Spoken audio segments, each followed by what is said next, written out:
Mesdames et messieurs, bonsoir, bienvenue au 13h. On l'ouvre par cette actualité relative à l'homme d'affaires Sébastien Germain Ajavon, qui est depuis ce matin au tribunal de première instance de Cotonou. Après sa garde à vue, il fait face à la cour depuis quelques heures. Il comparaît donc. Serge Ayaka, bonjour. Bonjour Rachida. Vous y étiez, vous revenez avec quelques informations. Apparemment, les choses sont allées très vite de l'autre côté, n'est-ce pas? Oui, vous le dites si bien, les choses sont allées très vite ce matin. C'est bien avant 7 heures que l'homme d'affaires Sébastien Ajavon est arrivé au palais de justice. Le déferment dont il est l'objet depuis quelques jours a été placé sous le contrôle du procureur de la République.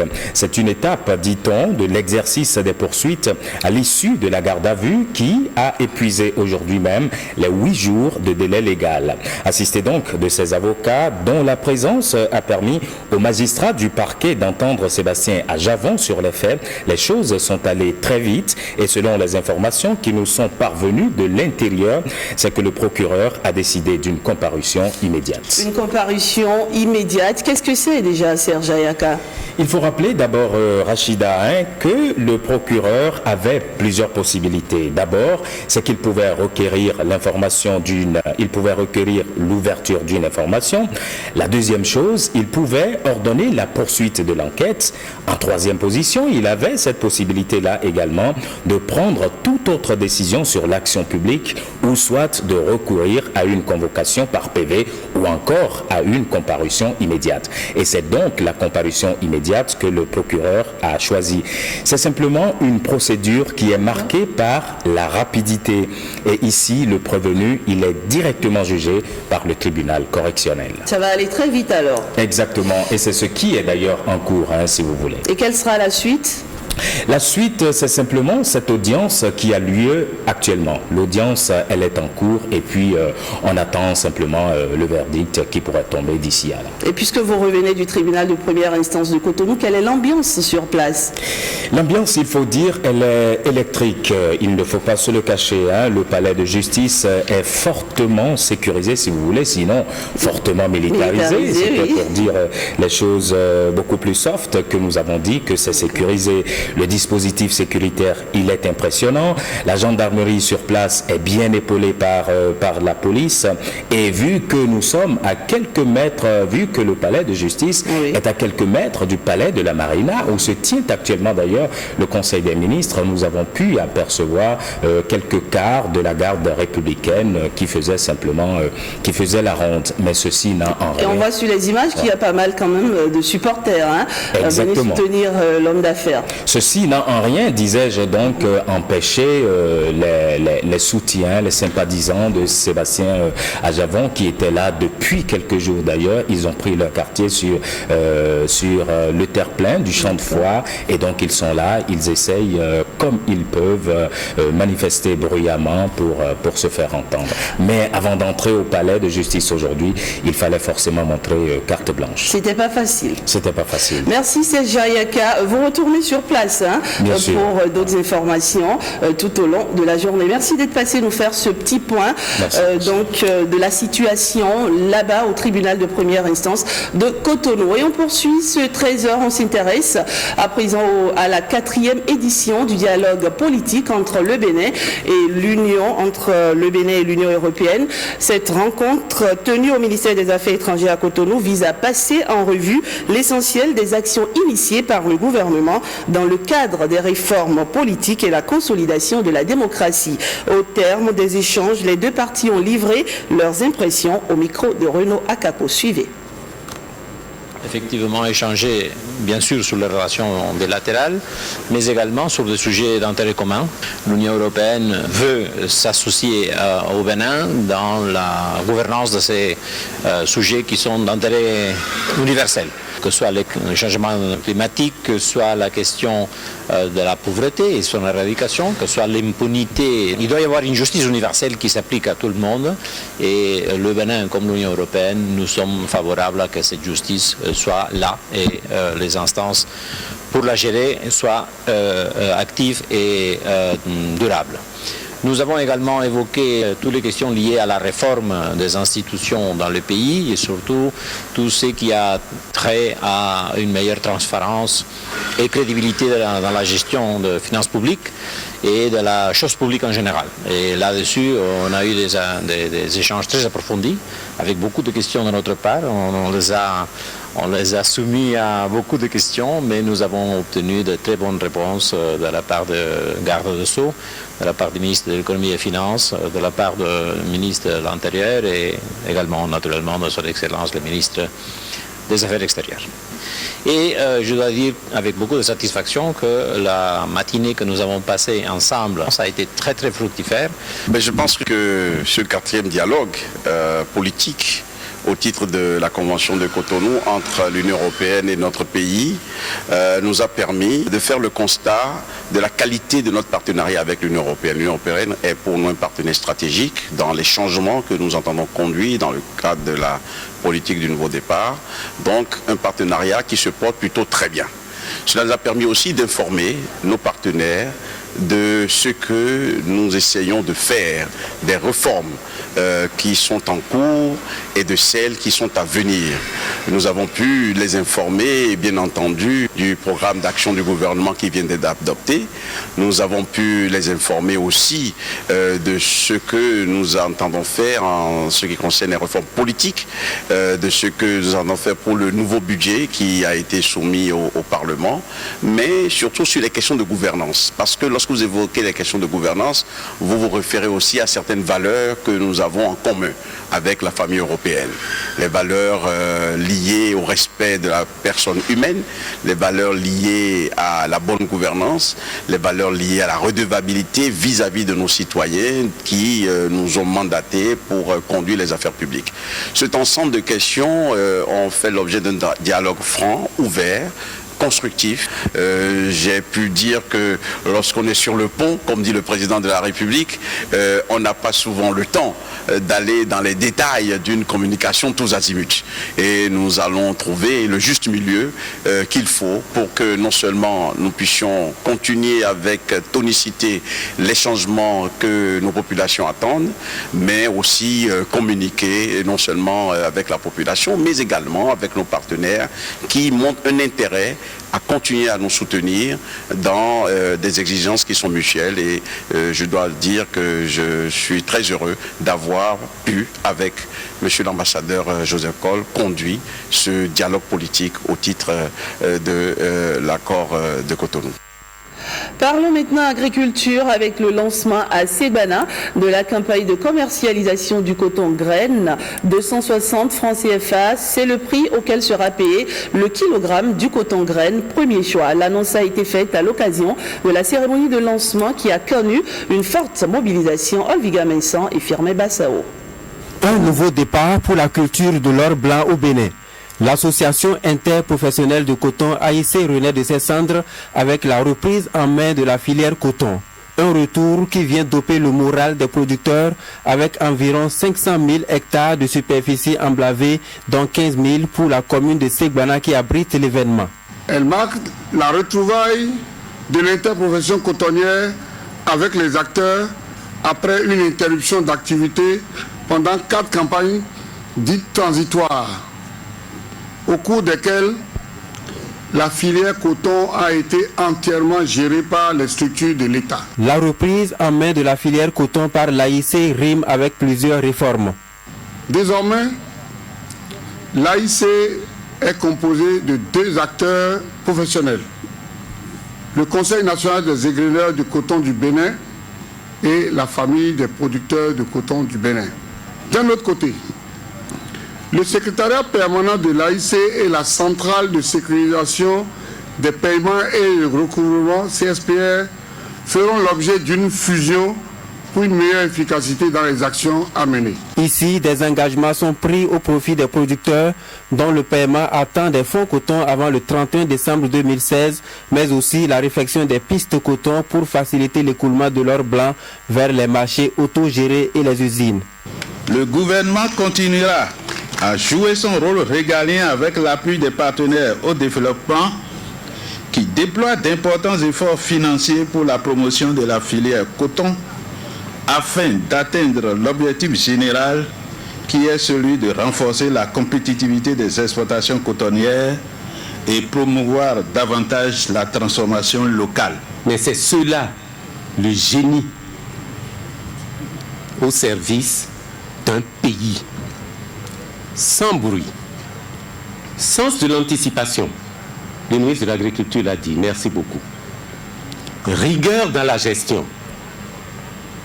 Et surtout, concertation des acteurs pour avancer.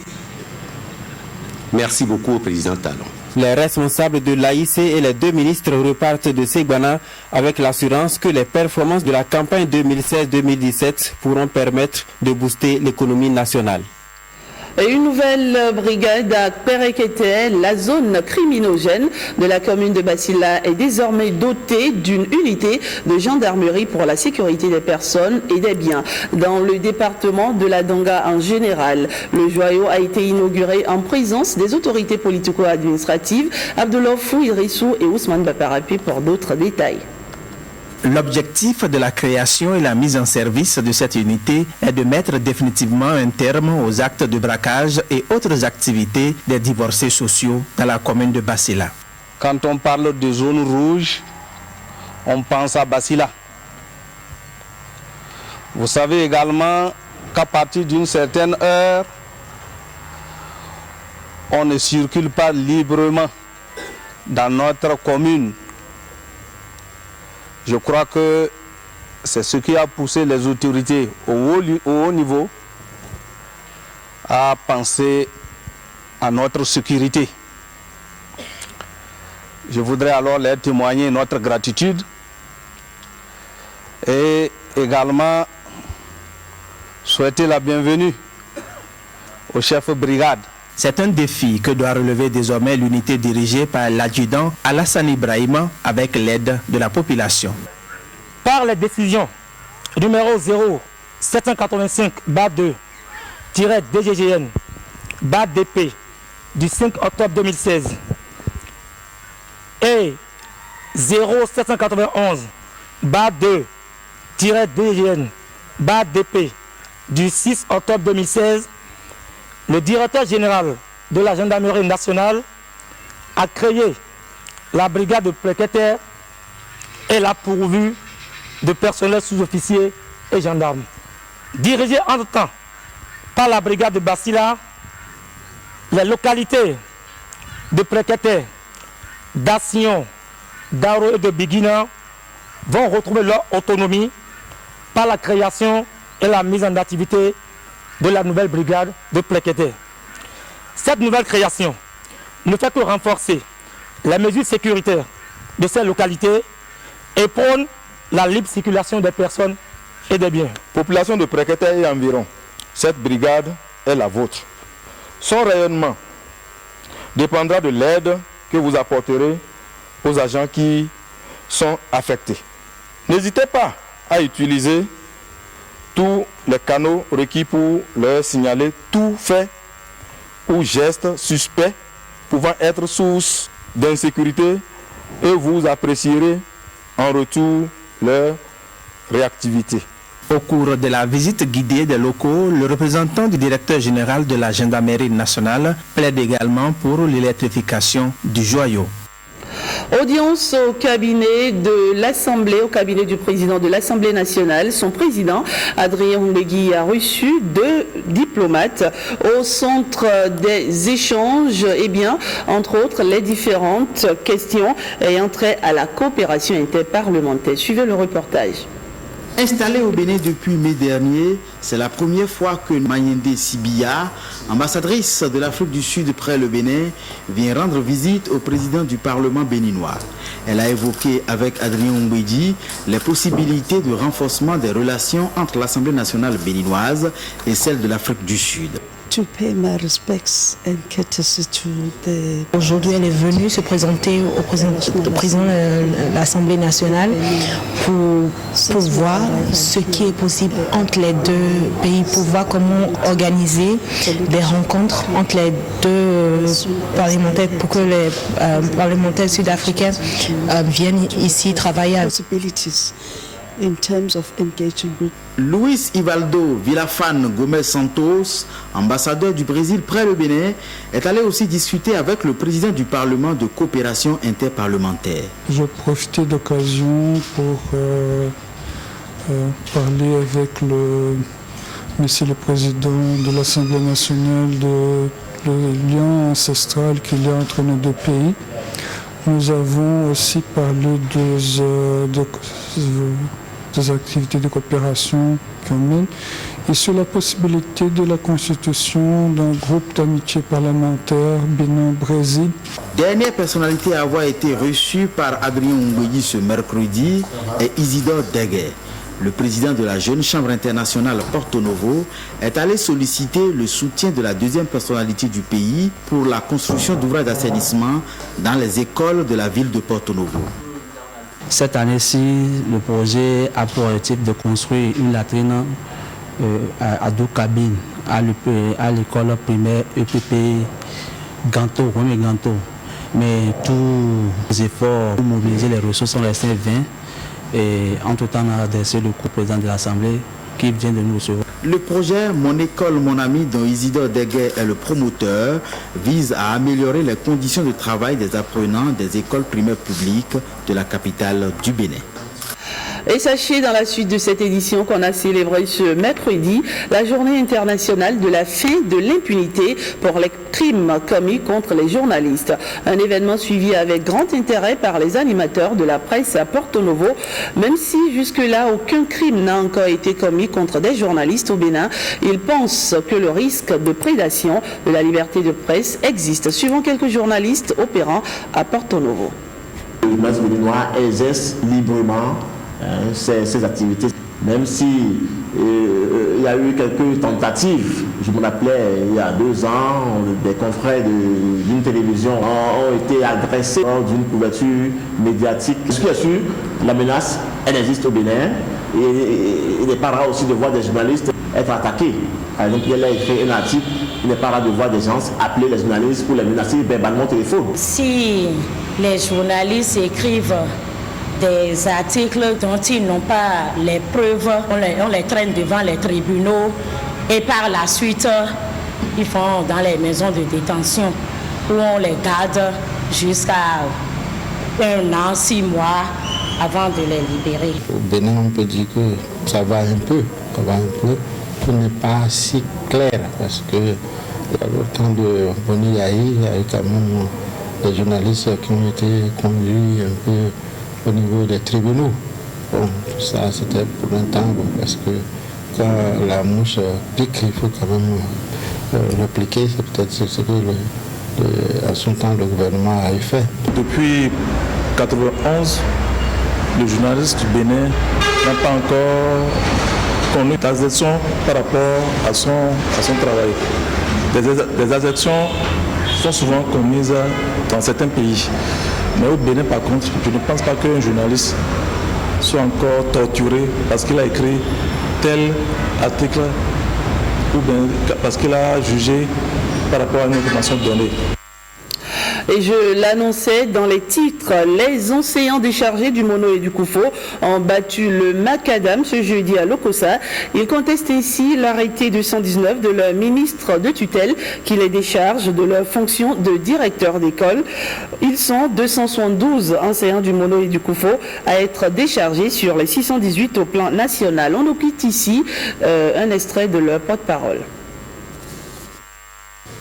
Depuis la réforme éducative qui a vu mettre en place les nouveaux programmes d'études, aujourd'hui, programme d'études en vigueur, les enseignants toujours appliqués à la lettre, toutes les décisions issues du sommet du ministère.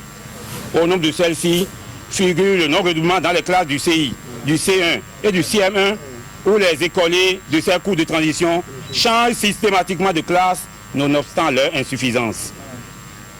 En mettant ce programme en place, vous n'êtes pas sans savoir que les enseignants n'ont jamais été en nombre suffisant pour le ratio un enseignant pour une classe d'une part, et les intrants pédagogiques tels que les cahiers d'activité et manuels scolaires qui parviennent la plupart du temps tardivement dans les écoles, augmentant du coup l'accumulation des insuffisances des enfants. D'autre part, aussi, semble-t-il que vous avez perdu de vue, monsieur le ministre, que depuis 2005, année des 100% des résultats du certificat d'études primaires, les directeurs n'ont jamais été au cœur de l'instance décisionnelle de délibération des résultats de cet examen et que vos services dits compétents en la matière ont tout le temps masqué le vrai visage de l'école béninoise en vue de justifier le financement des partenaires techniques et financiers, lequel financement a été de tout temps distrait à des fins peu orthodoxes. Nous, directrices et directeurs d'école arbitrairement, illégalement et maladroitement déchargés, venons unanimement et vigoureusement protester contre cette injustice créée de toutes pièces, témoignant de l'excès de zèle dont déborde l'autorité pour exiger 1. L'annulation pure et simple de la regrettée 219, DC, GM, DAF, SP du 19 septembre 2016 portant décharge des directeurs d'école primaire publique. 2. La réintégration sans condition et sans délai de ces directrices et directeurs d'école dans leurs fonctions antérieures. En tout état de cause, nous prenons à témoin l'opinion nationale et internationale et rendons responsables les autorités du MAMP des déconvenus qui découleraient de leur entêtement à nous rétablir dans nos fonctions. Intéressons-nous à présent à cet atelier d'échange entre les professionnels de la sécurité sociale et les magistrats du Bénin. Objectif, améliorer les relations entre les deux institutions pour une meilleure prise en charge sociale des citoyens. C'est un reportage de Ismen Roussillon présenté par Cécile Rondé.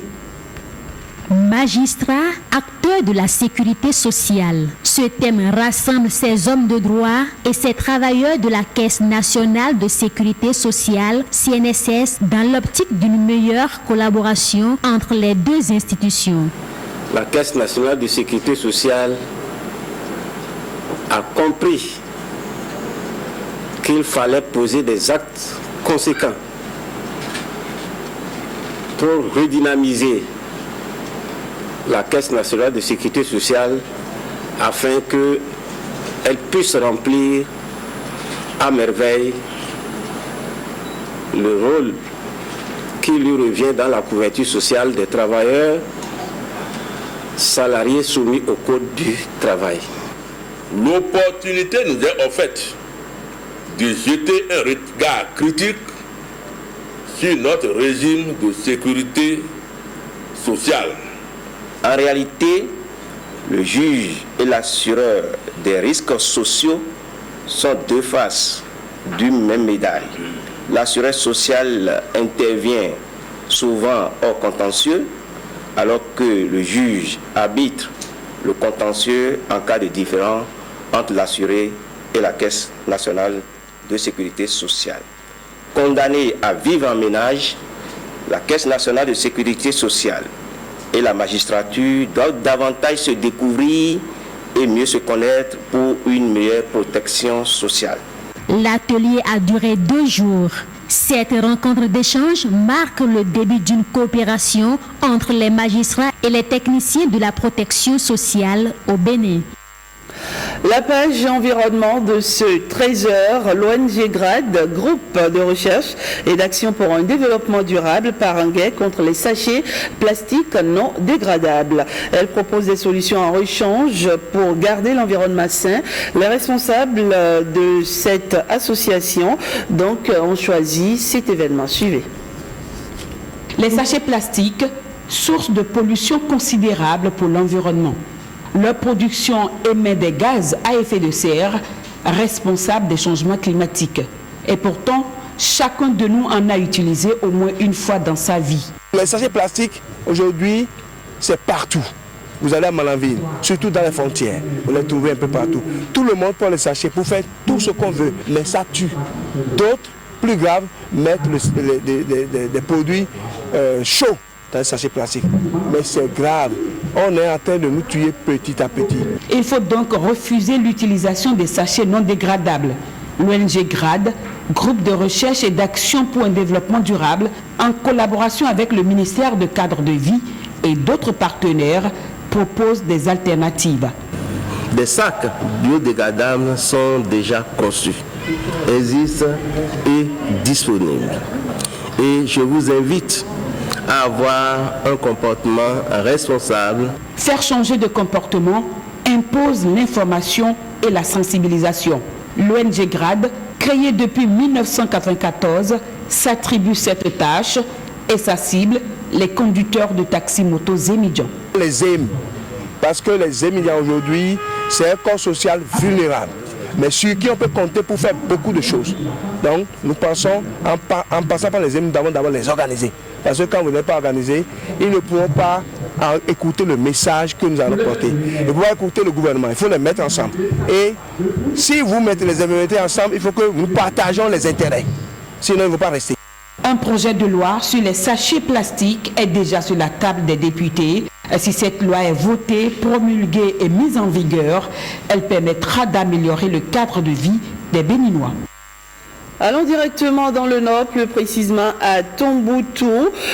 Cette localité, vous le savez, cette localité de la commune de Malanville a été frappée le jeudi 27 octobre dernier par un drame.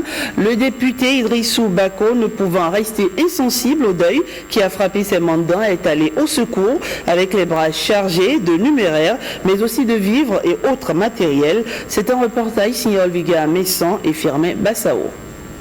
Ce sont des familles désemparées et encore sous le choc que le député Idrissou Bako est allé retrouver dans le village de Sankawazeno. 3 familles endeuillées du fait du décès de 6 de ses membres dans une électrocution et dont les victimes peinent à se reconstruire. Le député Idrissou Bako ne s'en revient pas. Et ces familles sont, disons, innocentes, tout simplement parce que, effectivement, il y a le réseau électrique qui est installé, qui dessert la commune de Karimama, mais il a manqué surtout d'informations, de sensibilisation de ces populations sur la question d'occupation de l'emprise du réseau. Qu'une famille perde 6 personnes à la fois au même moment et dans ces conditions où nous avons eu des corps qui sont rendus même ensemble, je crois que cela ne peut que toucher les cœurs. Ici, des nattes destinées à faire des prières dans des mosquées pour le repos des âmes des défunts, mais aussi des enveloppes financières pour chaque famille éplorée et une spéciale destinée à réaliser un forage là où le drame s'est produit avec achat d'une motopompe pour immortaliser l'endroit.